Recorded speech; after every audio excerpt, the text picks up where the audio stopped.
Hello guys, ഞങ്ങൾ കൃഷ്ണപുരം പാലസിൽ പോവാം. ഞാൻ മാത്രമല്ല,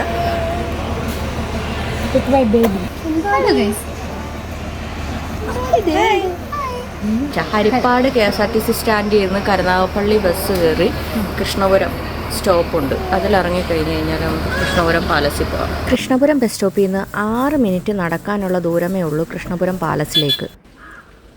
35 രൂപയാണ് ടിക്കറ്റ് നിരക്ക്. നിങ്ങൾക്ക് മൊബൈൽ ക്യാമറ യൂസ് ചെയ്യണമെന്നുണ്ടെങ്കിൽ 10 രൂപ എക്സ്ട്രാ കൊടുക്കണം. പ്രാചീന തിരുവിതാംകൂറിലെ ഭരണാധികാരിയായിരുന്ന മാർത്താണ്ഡവർമ്മയാണ് ഈ കൊട്ടാരം പണി കഴിപ്പിച്ചത്. ഇവിടെ ഓരോ ജില്ലയിലെയും പുരാവസ്തു സ്മാരകങ്ങൾ ലിസ്റ്റ് ചെയ്ത് എഴുതി വെച്ചിട്ടുണ്ട്. ഈ കൊട്ടാരത്തിലെ ഏറ്റവും വലിയ പ്രത്യേകത ഗജേന്ദ്രമോക്ഷം കഥ അവതരിപ്പിക്കുന്ന ഈ ചുമർ ചിത്രമാണ്. ഇതുവരെ കണ്ടെത്തിയിട്ടുള്ള ഏറ്റവും വലിയ ചുമർ ചിത്രവും ഇതുതന്നെയാണ്. പ്രാചീന കാലത്ത് ഉപയോഗിച്ചിരുന്ന ലിപികളും പല്ലക്കും അടുക്കളയും എല്ലാം ഇവിടെ കാണാൻ കഴിയും.